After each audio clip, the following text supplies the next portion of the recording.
1 Coríntios 12, diz assim a palavra do Senhor, acerca dos dons espirituais. Não quero, irmãos, que sejais ignorantes. Vós bem sabeis que eram gentios, levados aos ídolos, mudos, conforme éreis guiados.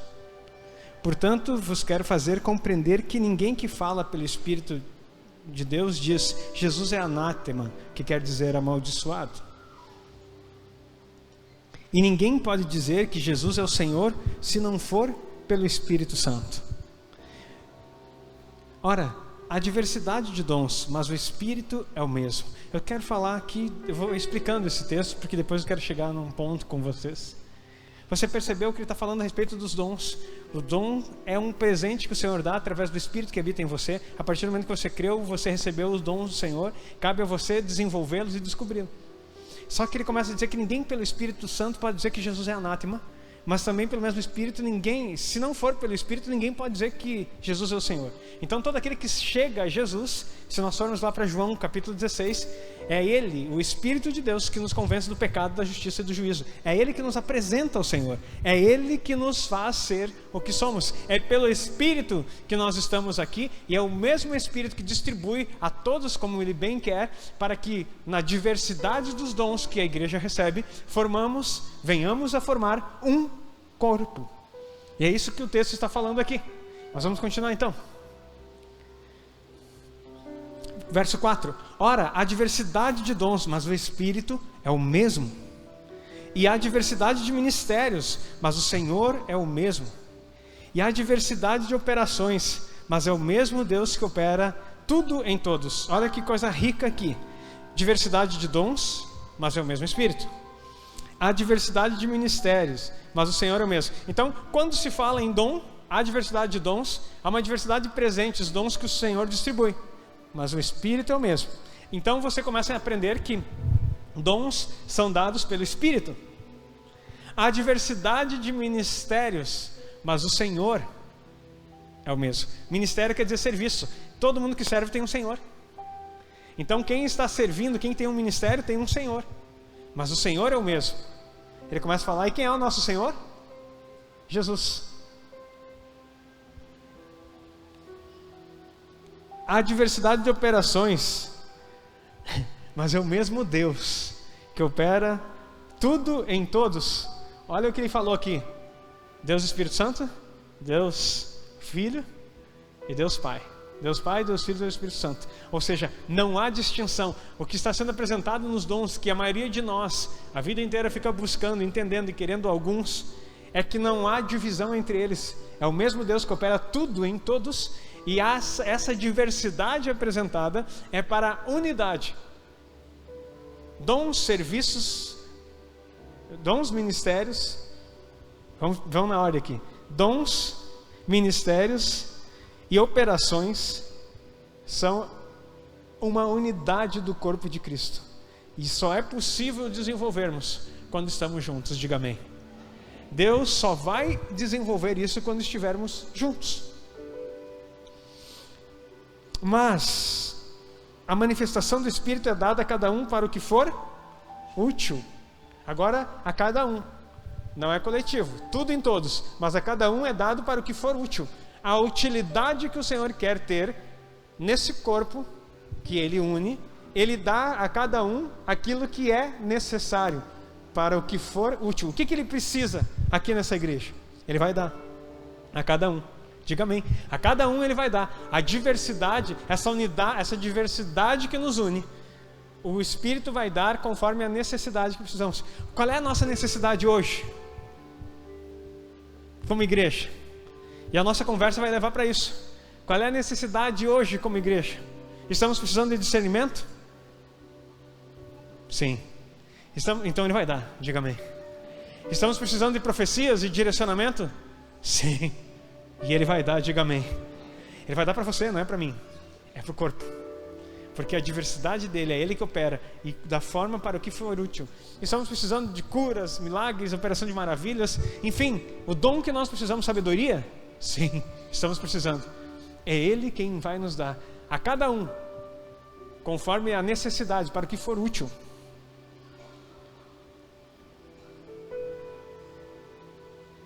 Mas a manifestação do Espírito, repetindo o 7, é dada a cada um para o que for útil. Porque a um pelo Espírito é dada a palavra de sabedoria, a outro pelo mesmo Espírito a palavra de conhecimento, a outro pelo mesmo Espírito a fé, a outro pelo mesmo Espírito. Você está percebendo que é a outro, a outro, a outro, a outro. Não é a um, a um, a um. Porque Deus não vai derramar aquela brincadeira que a gente diz que o anjo veio com as bandejas dos dons e tropeçou e derramou tudo num irmão só, porque ele é muito talentoso. A gente só brinca com isso, porque ele distribui a cada um. Não vai cair tudo num só. Não te engane. Você pode buscar ter vários, mas na unidade do corpo da igreja, você não vai ser multitarefas nos dons espirituais. Ele vai usar aquilo para o que for útil, conforme o que ele distribuiu para cada um de vocês. Porque nós não carregamos tudo de Deus. Porque se nós carregássemos tudo de Deus, qual era a necessidade de você estar aqui junto comigo? Se cada um de nós carregássemos tudo o que precisávamos nas operações de Deus, qual é o sentido do corpo? Seríamos apenas nós. Como a linguagem tem chegado hoje em dia na sociedade e dizendo que somos eu e Deus. Eu e Deus basta. É eu com a minha comunhão com Deus. Não preciso congregar, não preciso estar junto, porque eu e Deus, a gente se resolve. Será? Será? É provado que não. Estamos vivendo um tempo diferenciado na igreja do Senhor Jesus. Ataques nunca vistos. Só não está percebendo quem está dormindo. E graças a Deus, nosso Deus não dorme. Nem a igreja que levantou nessa cidade. Aplauda o Senhor. Nós não estamos dormindo. Nós não estamos dormindo. Estamos tendo discernimento. O Espírito Santo vai nos dar muito mais discernimento, vai nos dar capacidade, vai trazer criatividade. Estamos passando por um tempo de alinhamento como nunca antes passamos. Como nunca antes passamos. Mas as coisas que vão vir depois do que a gente está passando como igreja. E isso é um ataque sincronizado do inferno na igreja do Brasil. Porque está envolvendo várias igrejas. As situações que estamos passando nos últimos dias. Mas aqueles que estão firmados na rocha vão permanecer em pé. Aqueles que estão unidos no Espírito não serão abalados. Aplauda o Senhor mais uma vez. Porque o Senhor está levantando uma igreja de vencedores. Vamos expressar essa palavra, vencedores. Haverão dores que você precisará vencer. Só vai vencer dores quem tiver as dores.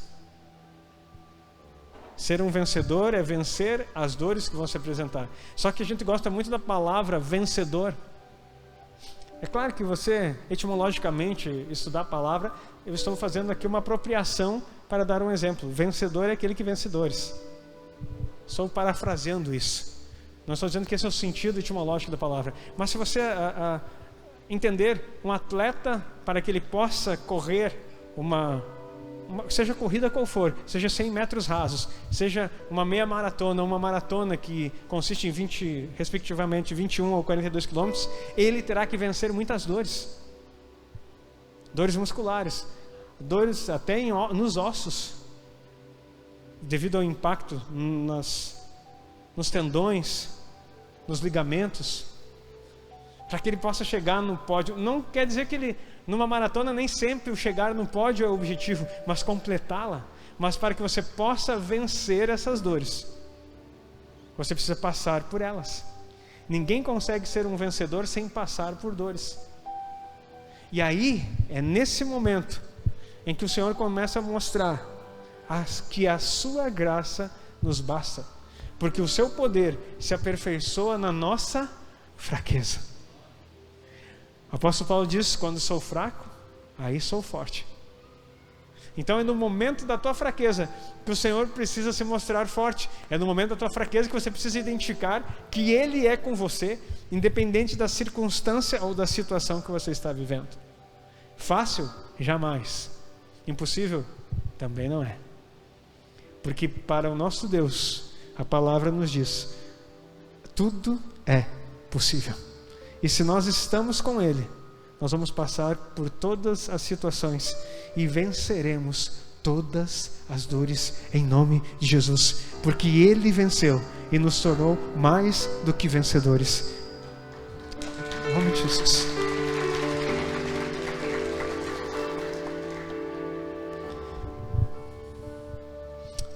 A outra operação de maravilhas, a outra profecia, o outro dom de discernir espíritos, a outra variedade de línguas, a outra interpretação de línguas.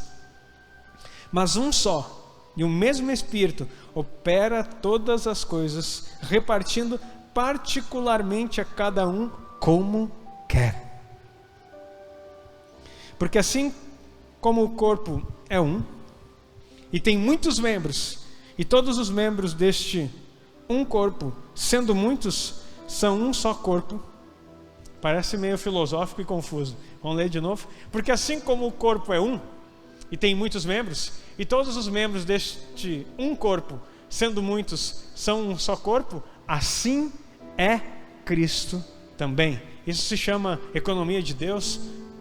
Cristo todo inclusivo, Ele é tudo em todos, Ele é essa expressão da nossa vida nele. Assim, você nunca para pensar. Eu sempre dou o exemplo do dedo mínimo, né? Você nunca pensa nele, mas dá uma martelada nele para ver o quanto ele é útil e o quanto você precisa. Ou a unha dele, simplesmente. Você nem sente que tem, ou o mínimo do pé. Esses dedinhos são tão pequenininhos, coisas que você machuca. Uma vez eu machuquei o dedo mínimo, e aí você vai lavar a cabeça e você pensa, meu Deus, tu culpa ele. Tu vai pegar uma coisa, como ele é útil.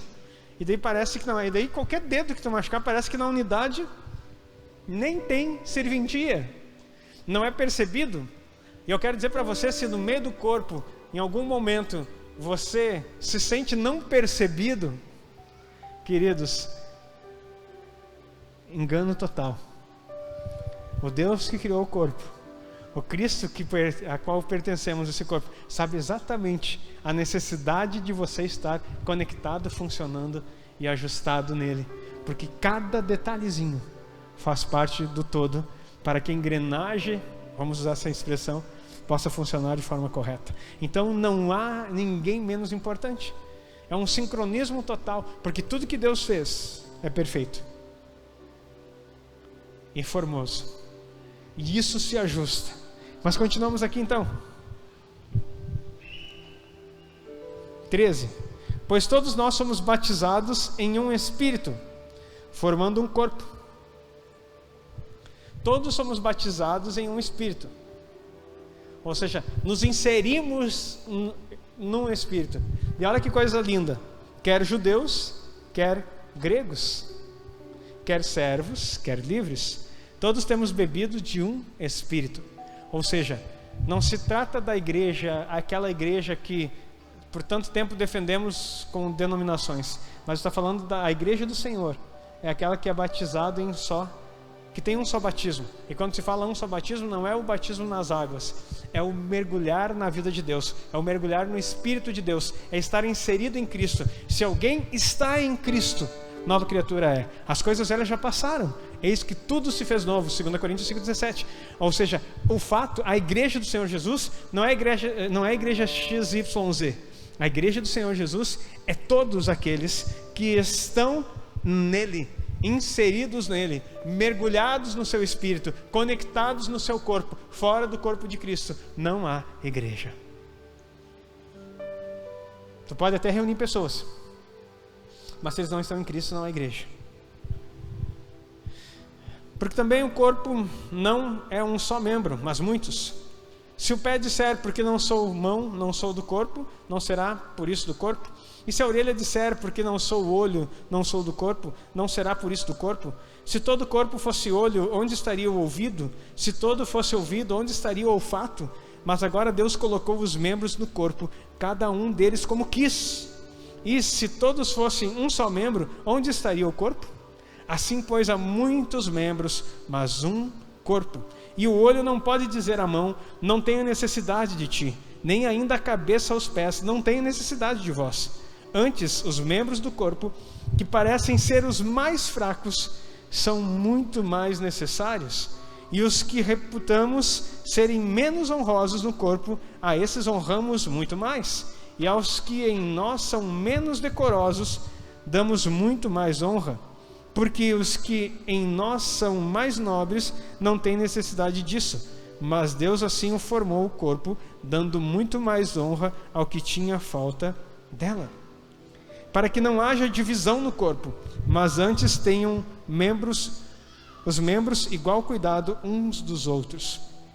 Para que não haja divisão no corpo, mas antes tenham os membros igual cuidado uns dos outros. De maneira que se um membro padece, todos os membros padecem com ele. E se um membro é honrado, todos os membros se regozijam com ele. Se um membro padece, todo o corpo padece com ele. Se um membro é honrado, todos são honrados com ele.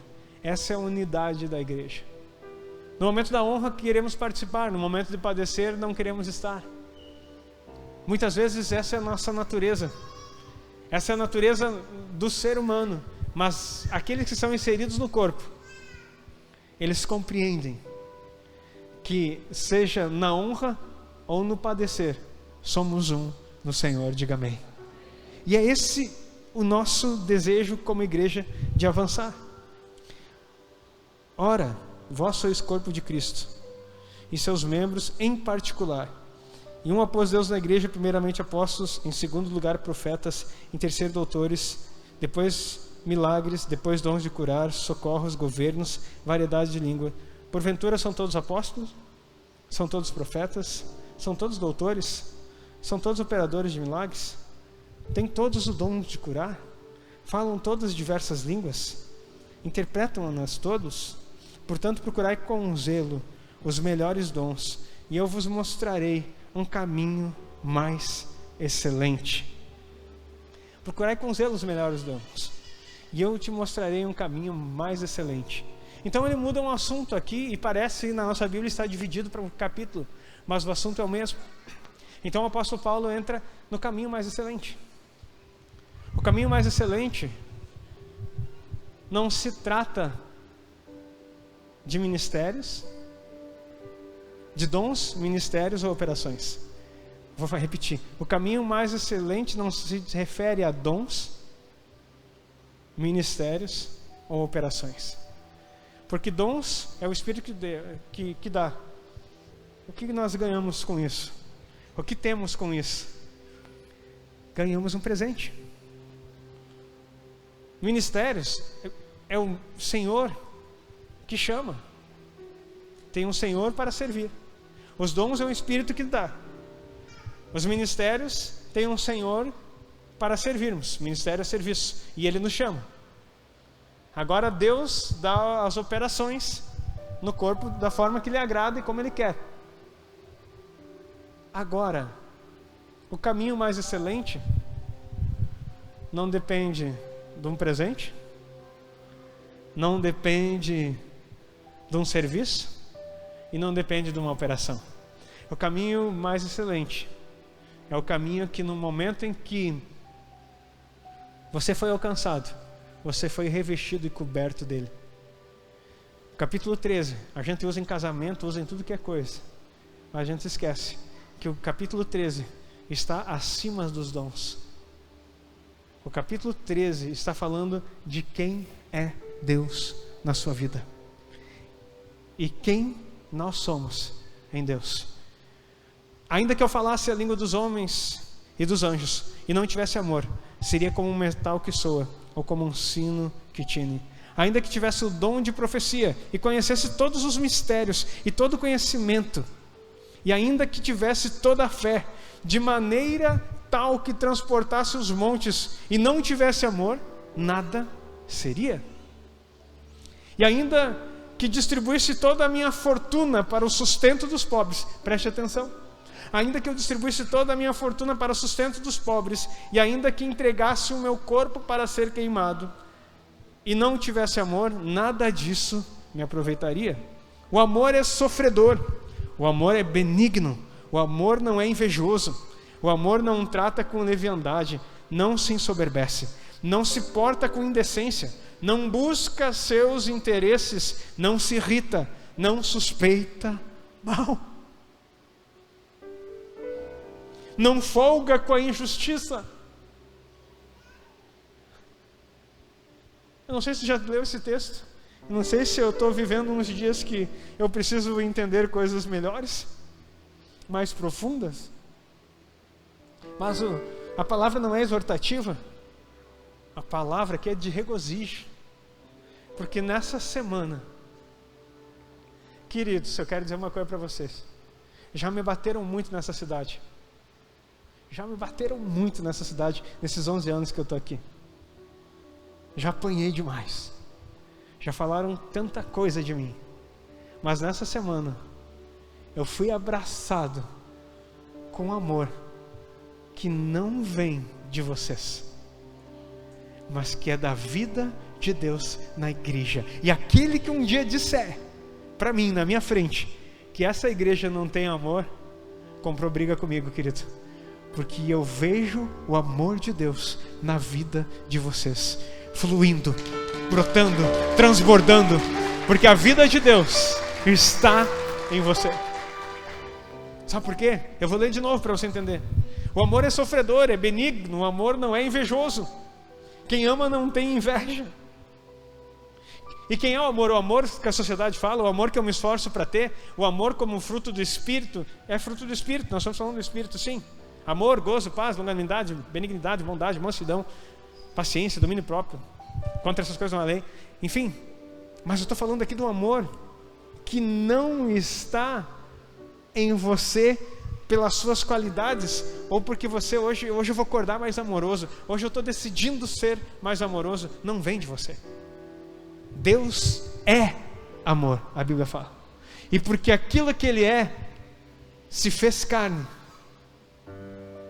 O que diz João 3,16? Porque Deus, fala alto, porque Deus, querido, Deus amou o mundo. E o mundo a gente fica pensando que é pessoas, não. Deus amou o cosmos, a palavra no original grego, que Ele amou tudo que Ele tinha feito, pessoas, animais, natureza, terra. E aí, porque Ele amava toda a sua criação, e porque Ele vai redimir. Quando você estuda Apocalipse, tem 4 seres que falam da redenção. Um tem cara de homem, um tem cara de leão, outro tem cara de boi, outro tem cara de ave. Está falando de toda a redenção nas esferas da criação, que a redenção alcança, porque tudo que há na terra é reflexo daquilo que há no céu e não o contrário. Deus amou o homem, amou a natureza, amou o gado, amou as aves, amou toda a terra. Ele amou o mundo, Ele teve amor por aquilo ali, porque Deus não pode ser afetado pelas tuas ações, Deus não pode ser afetado pelo negacionismo das pessoas, Deus não pode ser afetado pela incredulidade, Ele não pode ser afetado pelo ateísmo, Deus não pode ser afetado por nada. Deus, Ele tem apenas algo como essência, como vida que Ele é amor.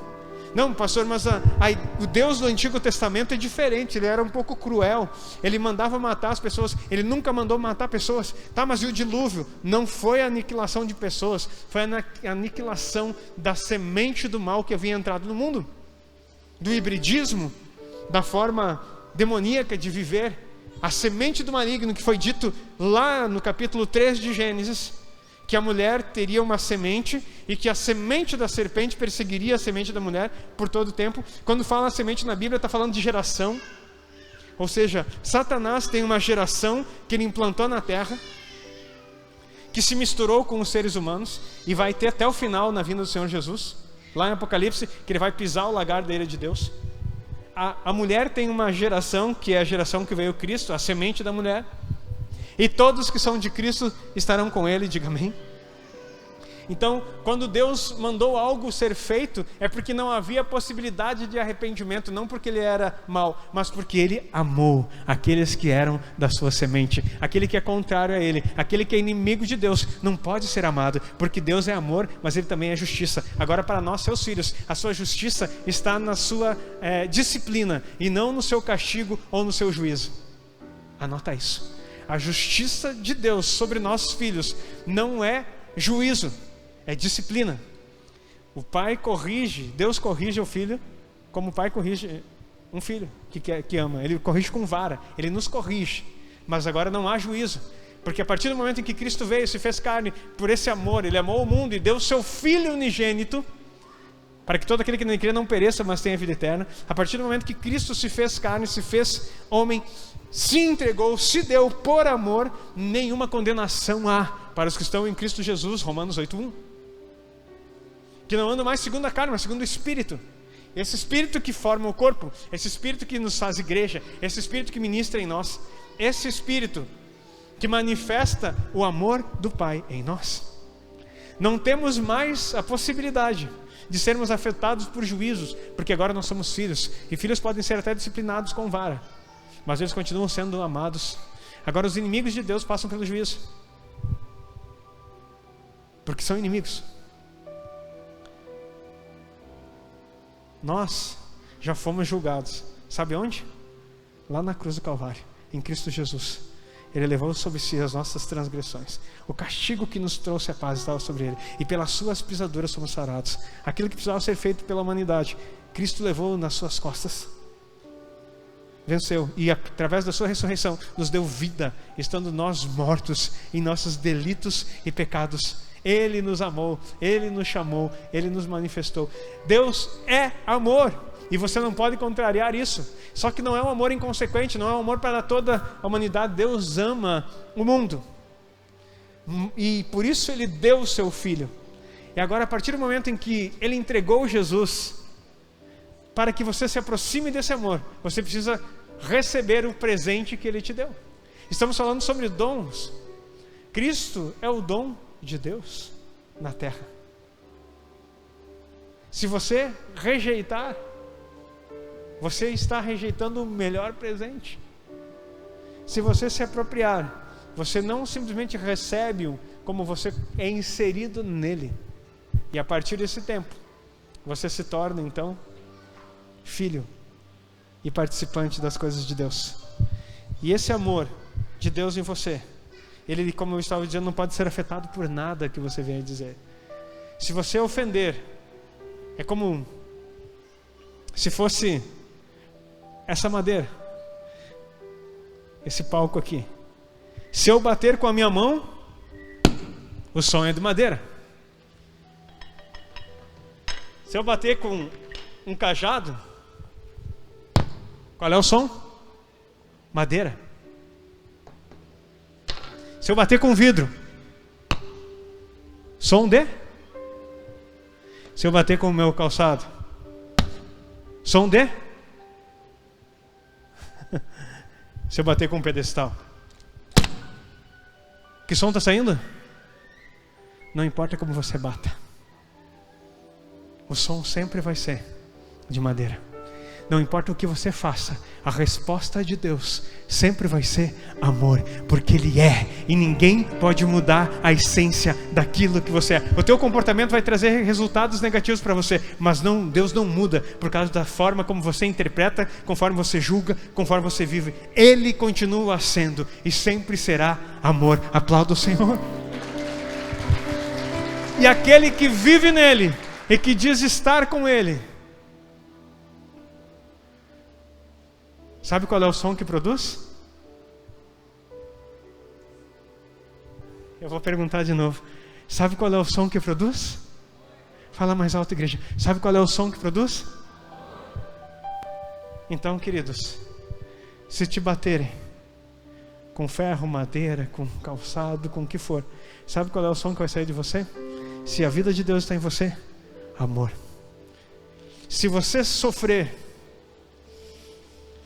o amor é sofredor, é benigno, o amor não é invejoso, o amor não trata com leviandade, não se ensoberbece, não se porta com indecência, não busca seus próprios interesses, não se irrita, não suspeita mal, não folga com a injustiça, não tem prazer com a injustiça sendo feita, mas folga com a verdade. Tudo sofre, tudo crê, tudo espera e tudo suporta. O amor nunca falha. Mas havendo profecias, cessarão, serão aniquiladas. Havendo línguas, cessarão. Havendo conhecimento, desaparecerá. Porque em parte conhecemos e em parte profetizamos. Mas quando vier o que é perfeito, então o que é em parte será aniquilado. Quando eu era menino, falava como menino, sentia como menino, pensava como menino. Mas logo que cheguei a ser homem, acabei com as coisas de menino. Porque agora vemos por espelho, em enigma. Deixa eu explicar esse texto. Talvez você olhe assim, como ver por espelho em enigma? Hoje nós temos um espelho que é um vidro pintado atrás ali, que reflete perfeitamente. O espelho da antiguidade, ele era feito de bronze. E para que os espelhos fossem feitos, eles eram côncavos e eram martelados. Porque não tinha uma máquina que deixava aquele espelho daquela forma. E aí, após ser todo martelado, ele era polido, muito polido. Mas quando você se olhava, você tinha noção da sua imagem.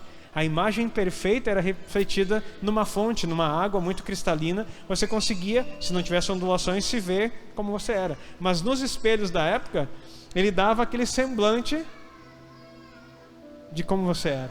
Por isso que ele está falando aqui, que agora vemos como por espelho. Não é o espelho que você está imaginando. É um espelho de latão polido. Porque agora vemos por espelho, em enigma. Que enigma tem você olhar um espelho de hoje? Não tem nenhum. Mas naquela época, você não conseguia ver perfeitamente. Só para explicar para você.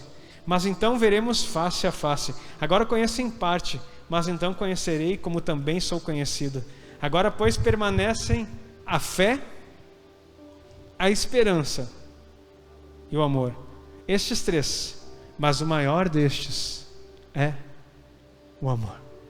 Fé, porque ainda nós cremos e continuaremos crendo. Esperança, porque nós esperamos alguém e ele virá. Aquele que há de vir, virá. E amor, nós continuaremos amando, porque quando o vermos como ele é, face a face, nos encontrarmos com ele, o amor não vai encerrar. Você vai viver um milênio amando o autor e consumador da sua fé, da sua vida, da sua história. Você vai viver a eternidade amando. Você não vai mais precisar ter esperança, porque ele vai chegar e vai nos buscar. Você não vai mais precisar ter fé para ver aquilo que você não consegue, para crer naquilo que você não consegue ver, porque será visto, será face a face. Mas o amor, você terá pela eternidade, porque o próprio amor, aquele que é amor, estará com você e viverá com você.